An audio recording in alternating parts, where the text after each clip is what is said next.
One of Peter Thiel's critiques is that we've had tremendous innovation in software, but in every other aspect of the economy, there's been little to no innovation. Planes, for example, are getting slower, not faster.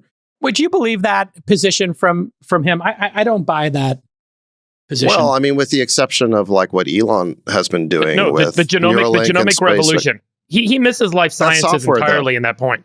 I don't know. I mean, genomics is largely software-based at this point. But if you look at the hardware revolution driven by gene editing, oncology, the breakthroughs. I mean, look, it's all slowing down. I do agree with him. If you look at the number of approved drugs every year and the cost per drug is going the wrong direction, and the number of drugs per year is going in the wrong direction.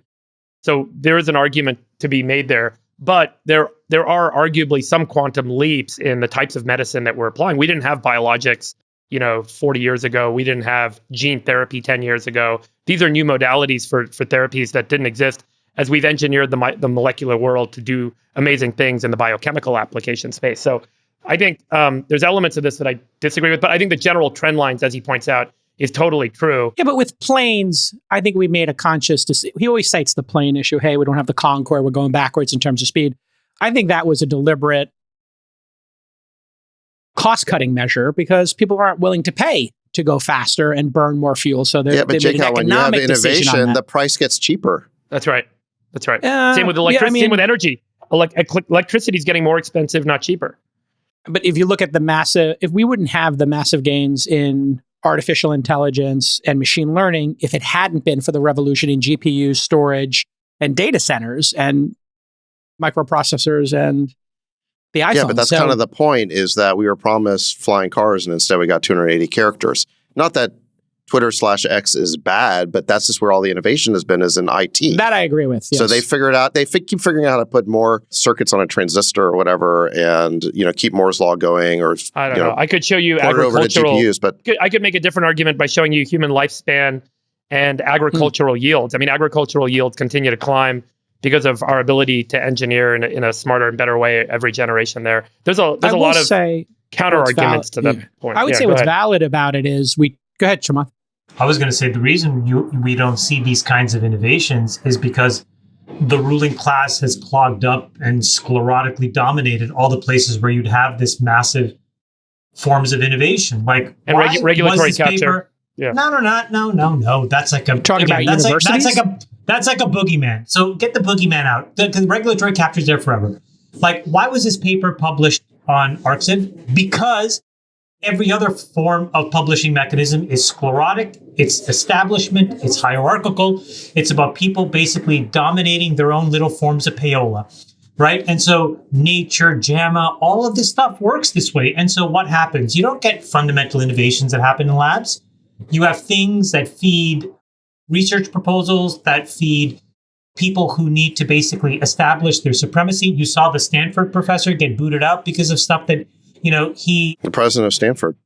The president of Stanford. So why is all this happening? Well, Peter is right. The reason why this stuff is happening is that instead of places where true fundamental innovation can happen, if you look at the Nobel Prize winners and you do distribution by age, what do you find? People win Nobels in their 60s for work that they did in their 20s and 30s, right? And so you have a system now that rewards people staying in their positions. I wrote this in one of my annual letters.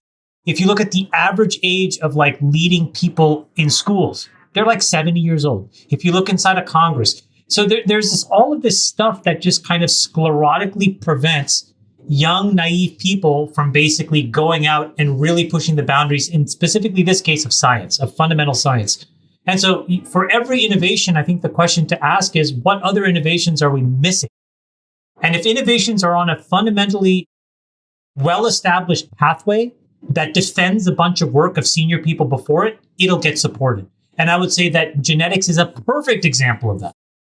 If you look at the number of rare diseases that are still unsolved, or the lack of understanding of immunodisease, it's just crazy. I just think that that's really what's happening. I think Peter's more right than he's wrong. The other issue here, Sachs, is, and I'd like to get your feedback on this, is if you look at how venture capital works, you got a 10-year window. You want to get returns for your LPs.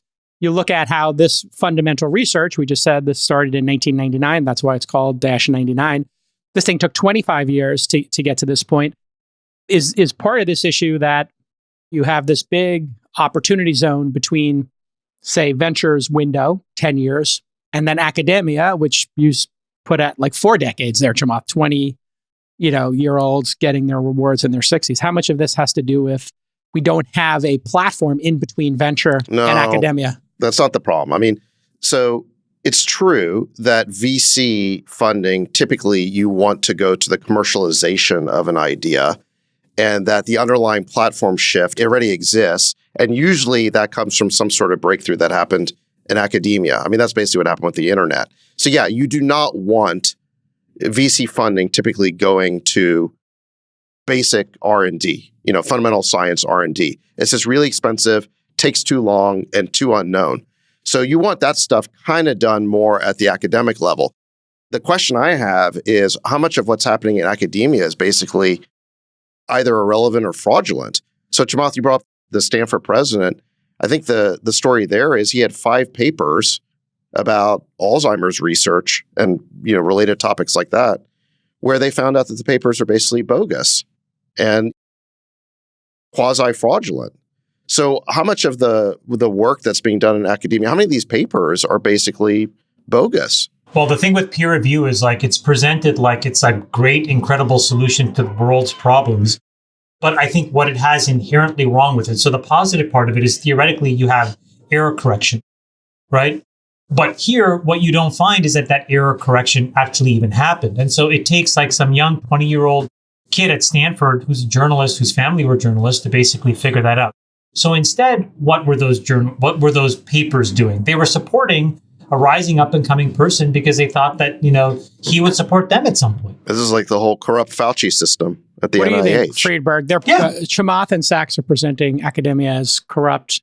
Do you agree with that? I don't know if corrupt is the right term because I think that implies malintent. I think that the incentives are wrong. So in order to get funded, you have to show results. No one gets a grant to disprove someone else's work. No one gets a grant to do confirmatory work on someone else's work. You get a grant. You get it. Yeah, I mean that's the argument that some folks make. You get a grant to do breakthrough research and have breakthroughs, and if you have breakthroughs, you get more money. That's the way the system is set up. But this is why this guy.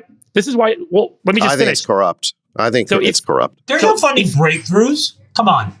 Okay, whatever you want to define it as. The guy at Stanford. If you read some of the testimony from people in his labs, they said that he encouraged people to have big findings. And if you get big findings, you get to progress in the organization, you get more funding, etc. So the incentive structure that he set up for people was not necessarily to go in and disprove stuff or try something and show that it didn't work. If you try something and show that it didn't work and publish a paper on that, it's going to be very hard for you to turn around and get a trophy or get some money or get a grant. That's not what he did. There was a bunch of error in the data that they went back and were like, hey, this was incorrect. And he's like, oh yeah, it was sloppy. I just didn't do a good job of reviewing it. So what happened was, if you read some of the testimony, the people that worked in his labs, the students and the graduate students and so on, they said that he basically encouraged people to get good results. And in that process and in that way, there was some fuzziness in the data or some tweaking of the data that he didn't double check for sure.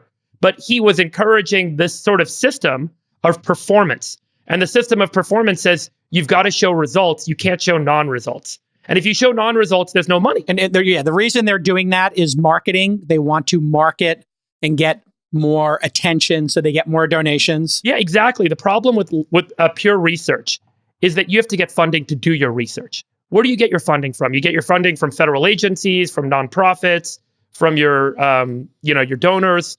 And so in order to get that money, you have to say, here's what I'm going to do. You don't say, I'm going to go not prove something. You say, I'm going to go prove something. No, but hold on. You're hiding the cheese. Can you stop hiding the cheese? That's not what these people are saying. These people aren't saying, I'm not going to not prove this. Most of these people are working on very thin incremental extensions of work that's already been done because it allows them a more defined path to get tenureship, to be a well-respected professor, to work through the hierarchy of a university. That's what's happening today.